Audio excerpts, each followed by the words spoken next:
Hello and welcome to the webinar Hildegard of Bingen and I.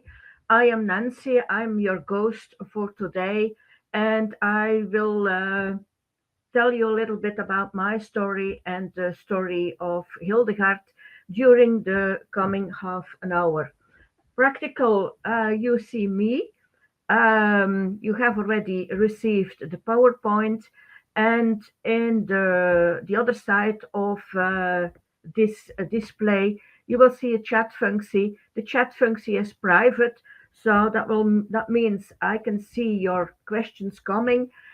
If there is a possibility, I will answer your questions during this session. If not, stay online a little bit after I finish the session, and I will certainly make time to answer your questions. So, as I told you, as I'm Nancy, I'm Belgian Dutch speaking, native Dutch speaking. I live in Belgium with my three cats. I'm a teacher, an author, and founder of the School of Western Naturopathy. Recently, also the Academia Hildegardiensis and the Academy for Chemotherapy. I will tell you a bit about my story in about Hildegard in this webinar, and I hope you will join me later on for several courses. So, as I said, I live in Belgium. I'm native Dutch speaking, which is a bit funny for today because Belgium has a part in Dutch speaking, a part French speaking. So I'm a Dutch speaking, living in the French speaking part of Belgium and teaching today in English. Hildegard of Bingen is for me is special, and certainly this day today, the 17th of September, is always a special day. Normally, I've been in Germany in Bingen to celebrate her day. The last couple of years is a bit difficult, so I stay at home and I try to celebrate on my own way. And today I celebrate for the first time also in English. When did Hildegard came into my life? Well, I was about 7 or 8 years old, and I went with my grandparents to Germany on a holiday. We went to Bingen. And as my grandmother always told me, I said, when I came in Bingen, I said, I will come back later. And she didn't know why. She knew Hildegard of Bingen, but she didn't really realize that Bingen and Hildegard of Bingen was related. So at my 12th anniversary, I got my first herbal books from my grandmother, and one was about Hildegard of Bingen, and the other one was Maria Treben. I think these are a bit the first books somebody gets in who is interested in herbs and all the things of nature. So I started my life, and during my school time, Hildegard came like a red ribbon. Sometimes she was very present in my life, sometimes a bit vague. But I graduated in 1996 as a herbalist, and during my studies of herbalism, they told me was that Hildegard was somebody who was interested, but there was nothing left to be found. I thought this is strange because I have a book of her, so I start looking for her. I came into contact with her music, and at that time, looking for her means finding books in libraries because we didn't have internet at that time. I went back to Bingen. I start further the search of Hildegard. It came and it went, it came and it went until 1999, and I was already a teacher in herbalism and naturopathy at that time. I went to Bingen. I came in contact with a nun from the monastery on Rochusberg. we start talking about Hildegard, talking about herbalism, about a lot of things. And at one time, I asked her if I could come over with the group to the monastery, stay in the monastery, and teach about herbal life in Hildegard and Hildegard. And first she said, no, uh, we normally don't accept groups who are not religions, so it won't be possible. But we kept on talking, and further on, she said, I will ask the abbess. Maybe we make an exception. So a bit later, I got a telephone call from the abbess, and she said, well, for your group, we make an exception. So in 1999, I went with my first group to Bingen, stayed on the monastery in on the Rochusberg, and that was visiting Dizzy Bodenberg, visiting the Abbey on the other side of the Rhine, and teaching a bit about the herbs and life of Hildegard. When I was there, the sister, I talked to her earlier, she said on the other side of the Rhine in the Abbey, there is a nun who is Dutch speaking as you. So maybe that might be interesting to take contact with her. So I called the Abbey on the other side and I got Schwester Simone. Schwester Simone stayed at the Hildegardis Abtei in Eibingen, so the other side of the Rhine. We kept on talking and she felt like a very good friend already. So I went to visit her and I thought it was a very young nun because she had a voice very, very young. And she was already aged when I first met her. We became friends and even more like a family. Um, Schwester Simone had a bit the energy for me from my grandmother, and she was a second grandmother to me. I've stayed a lot of time in the abbey, talking to her, visiting her, talking about Hildegard, talking about life, even my life. I went to her when I had trouble in my life, and sadly, she passed away a couple of years ago. Um, since then, I've been going to the group with my groups to the Abbey, and every year, the 17th of September, you normally find me in Bingen. After I met Schwester Simone, I got in contact with somebody in Karlsruhe, and they told me about a training given in Karlsruhe about Hildegard of Bingen and the naturopathy. So I went over there. I had my training over there, and this year I celebrate my 30 years of searching, discovering, reading, studying, organizing trainings. In 2021, I established the Academia Hildegardiensis, which was a big dream of mine. 2024, I started the first big course, Naturopathy of Hildegard in Dutch, 2 year course, as I translated it in English. And I start this year, 2025, with this same course online and e-learning in English. And in 2026, that same course will be translated in French and we start in French. My big dream is to bring people together in everything that Hildegard's saying and readings is. Um, I think Hildegard, and for me, Hildegard, I started with her herbs.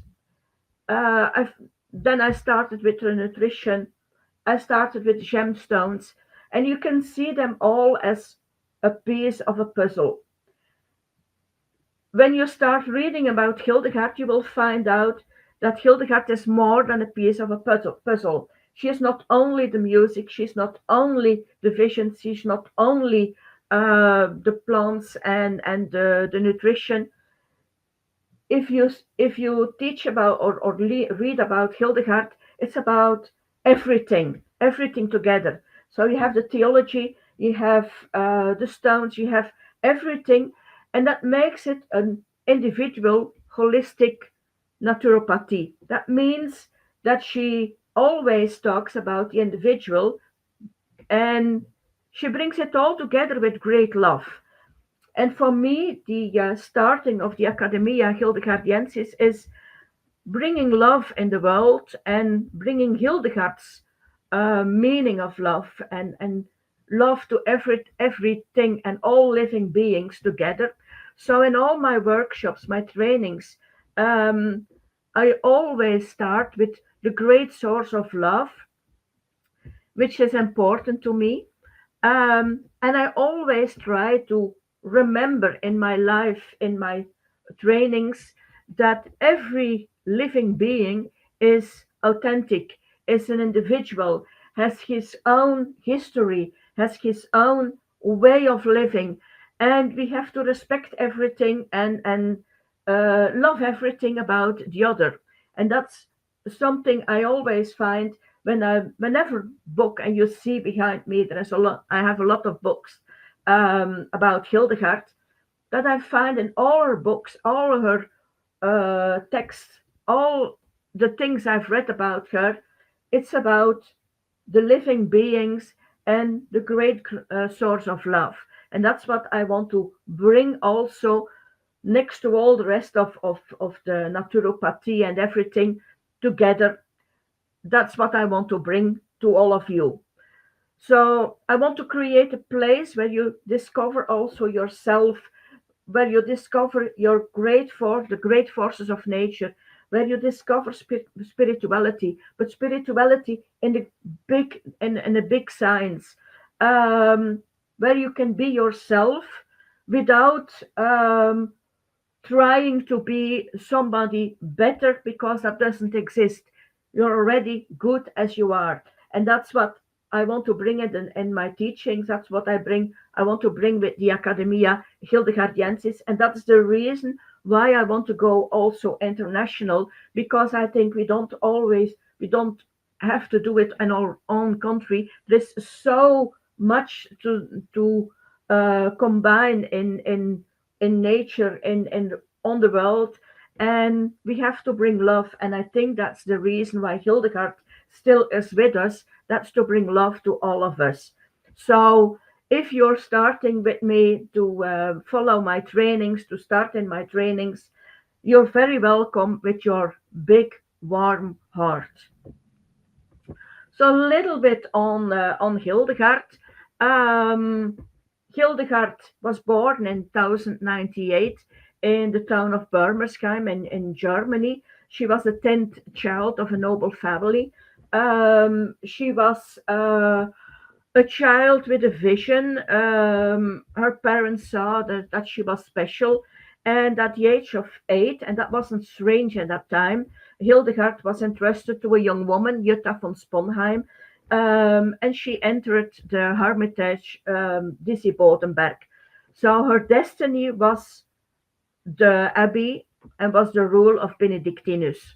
There she learned to write, she learned to play the psalms, she learned to play the decachord, and also she received her education there on Disibodenberg. She joined the monastery, so she took her vows within the order of Benedictine, and after Juta's death, she took over as an abbess. She wasn't very happy there on Disibodenberg, and she went with her sisters to Rupertsberg, where she founded the first monastery, a convent from scratch. Afterwards, she also founded on the other side of the Rhine in Eibingen the abbey. The abbey still exists, and there are still sisters living in the order of Benedictine and continue Hildegard's work. It's a nice abbey to stay. On the other side of the Rhine, the monastery is not from Hildegard, but they're dedicated to Hildegard as well. So you find on one side of the Rhine, you find the herbal garden and a place where you can eat, a restaurant where you can eat the meals according to what Hildegard brought us. And on the other side of the Rhine, you have the abbey, and you have everything which is theology, and also where she has where she is buried. So Hildegard died in 1179, and she was canonized by Pope Benedict on the 10th of May in 2012. And later on that year, on the 6th of October, she became a Doctor Ecclesiae, which she joined as the fourth woman, together with Teresa von Avila, Caterina von Siena, and Teresa of Lisieux. She wrote a lot of books which are still translated. I got mine in German and also in Dutch, but there are already a lot of books in English translated, so you can also find them with you or in the shop from the Abbey. Hildegard's books. The first book was the Scivias of Known the Way. The second book was Liber Vitae Meritorium, and that's Man in Justification. The third book is the Operatione Dei, of the work of God. And the fourth book is the Liber Subtilitatum Diversarum Naturarum Creaturum. That's a mouthful. That book exists of two books. One is called the Physica, and the other one is called the Causae et Curae. The Physica describes the healing power of plants, animals, metals, trees, gemstones, elements.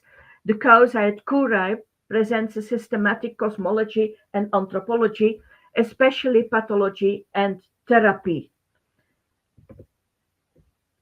All those books contains a lot of aluminors, nice paintings, and the last couple of years, especially with COVID, I never tried to make them, and during COVID, I had the time and the possibility to go and find some courses myself to make them. And first, I thought that's too difficult to make them, so but I tried, and I thought it's a part of Hildegard.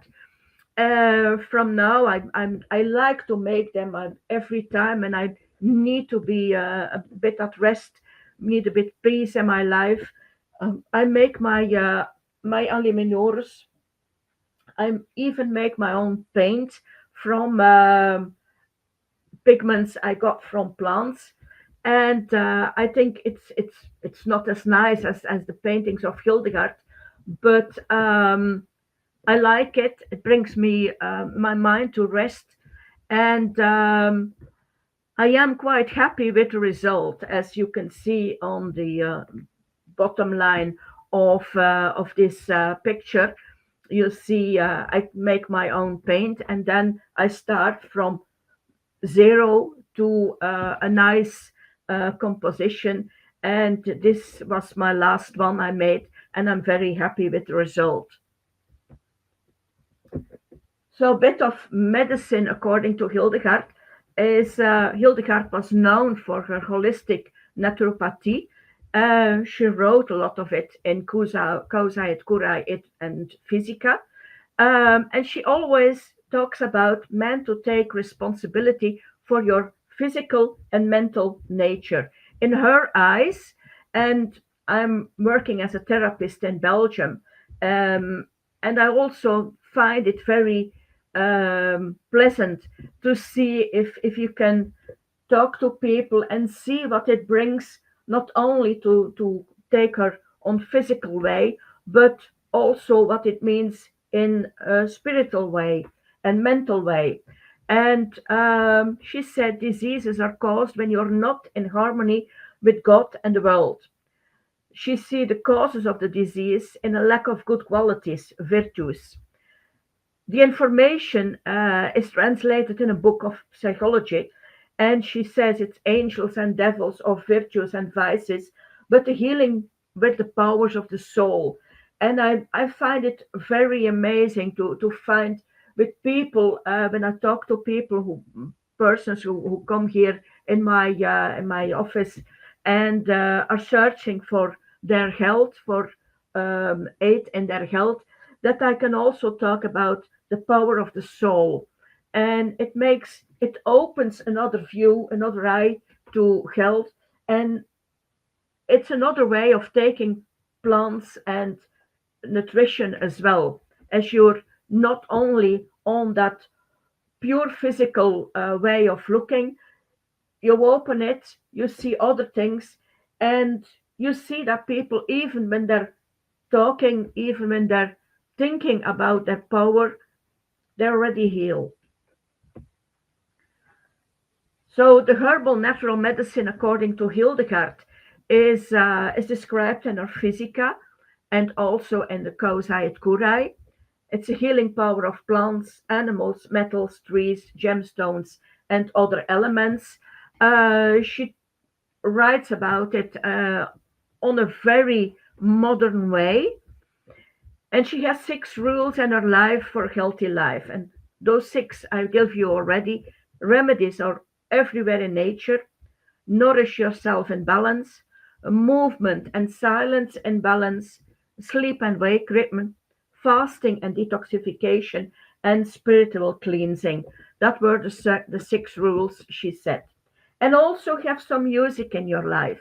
And music is something special for her, as it's the voices of angels, sometimes the voices of the devil, but it brings you also, it's not easy to sing, and she has very down voices and very high voices, and they are very quick after each other. And she brings you with your feet on the earth and with your head in heaven. And she says you have to stand up and with your feet touching the ground, but with your head in heaven. And that's health. That's being healthy.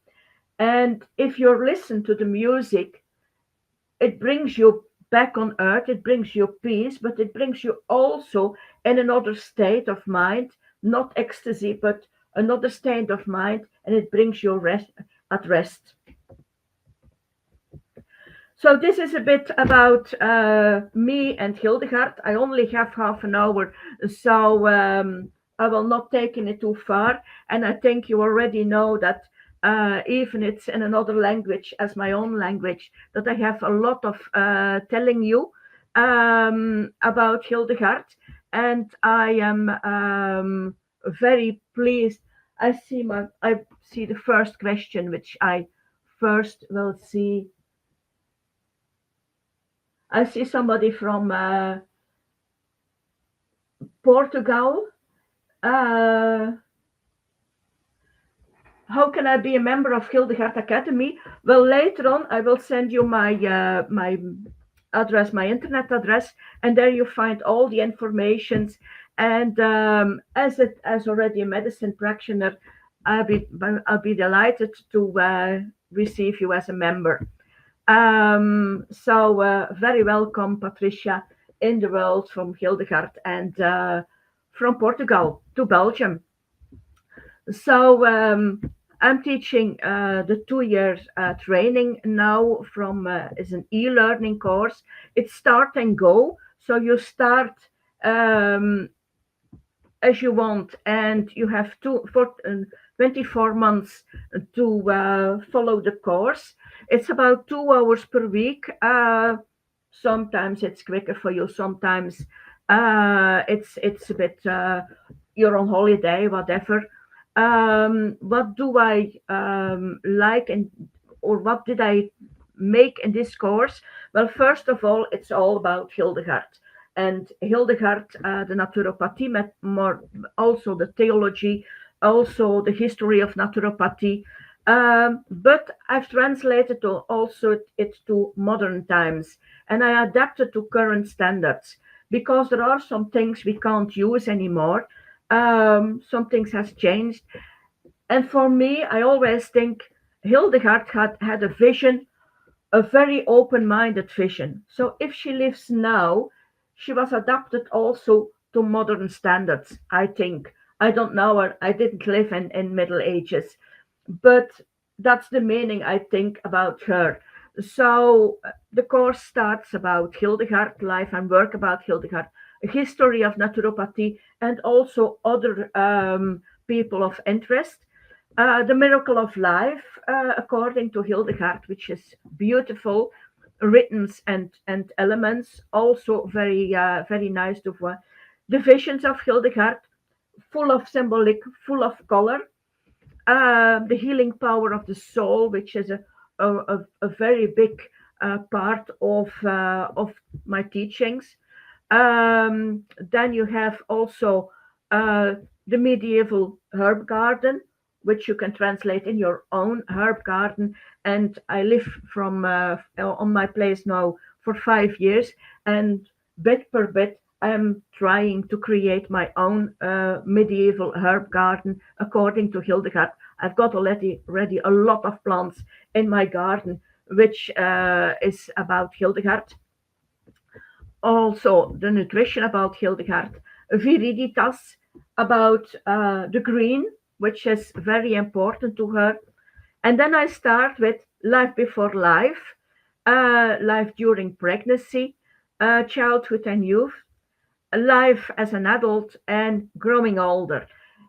And every time it's meditation, recommended gemstones, nutrition, herbs.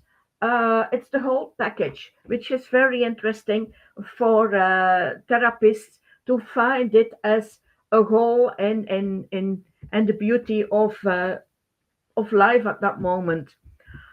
Of course, there is a part of meditation and the art of illumination, a lot of music, and that's mixed between all the different parts. Then I've made some nice cards in color with the herbs from A to Z, the gemstones, and a lot of recipes.